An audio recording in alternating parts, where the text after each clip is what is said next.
BRS ఆధ్వర్యంలో త్వరలో BC సభ నిర్వహించనున్నారు. కాంగ్రెస్ బీసీ డిక్లరేషన్ ప్రకటించిన కామారెడ్డిలోనే సభ పెట్టాలని నిర్ణయించారు. బీసీలను మోసం చేస్తున్న సీఎం రేవంత్ రెడ్డి క్షమాపణ చెప్పాలని డిమాండ్ చేశారు కేటీఆర్. రాష్ట్రంలోని బీసీ ప్రజలను క్షమాపణ అడుగు రేవంత్ రెడ్డి గారు అని డిమాండ్ చేస్తా ఉన్నాం. 5.5% జనాభా తగ్గించి దాదాపు 22 లక్షల మందిని ఉన్న వాళ్లను లేనట్టుగా చిత్రీకరించే దుర్మార్గం ఏదైతే రేవంత్ రెడ్డి చేసిండో దానికోసం వెంటనే ఈ రాష్ట్రంలోని బీసీలను రేవంత్ రెడ్డి క్షమాపణ కోరాలని చెప్పి మేము డిమాండ్ చేస్తా ఉన్నాం. రెండవది, నీ కులగణన పూర్తి తప్పుల తడక, నీ పూర్తి అశాస్త్రీయం, అసంబద్ధం, అర్ధరహితం. ఈ మాట మేం మాత్రమే కాదు, రాష్ట్రంలోని బీసీ సంఘాలు అంటున్నాయి.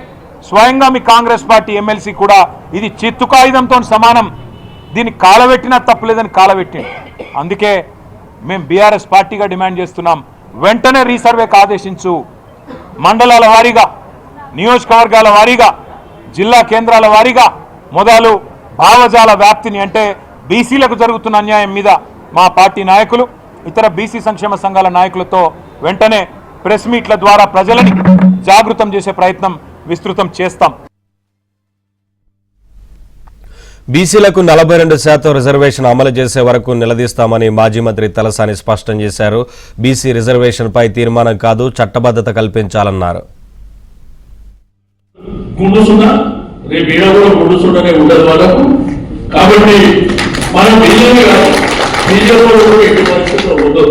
ఎందుకంటే వాళ్ళ రిజర్వేషన్ చేయరు, వాళ్ళ అవసరం, వాళ్ళకు చాలా బజారా ఎవరు కొడితే, ఎవరు డబ్బు కొడితే వాళ్ళకి ఆ కార్యక్రమం చేసే కార్యక్రమాలు వాళ్ళు చేస్తూ ఇప్పుడు ఎస్సీ వర్గీకరణ ఉండదు.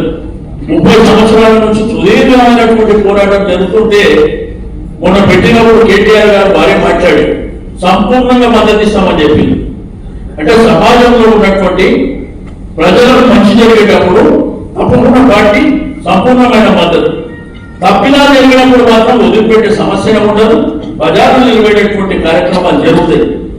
నేను మీ అందరూ కూడా చెప్పేది ఒకటి, ఈ రిజర్వేషన్ వస్తే పార్టీలో ఉన్న ఇక్కడ వేదిక మీద ఉండడం కాదు, ఇక్కడ ఉన్న మనందరికీ కూడా అవకాశాలు వస్తాయి.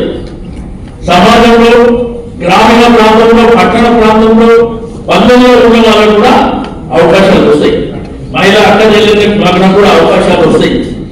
ఆయన ముఖ్యమంత్రి గారు ఇది పక్కన పెట్టి నేను ఇప్పుడే పిసిసి ప్రెసిడెంట్ తో మాట్లాడేసి వచ్చిన, ఇది మాత్రం జరగదు. కానీ పార్టీ పరంగా మాత్రం 42% ఫీమార్క్ ఇస్తాడు.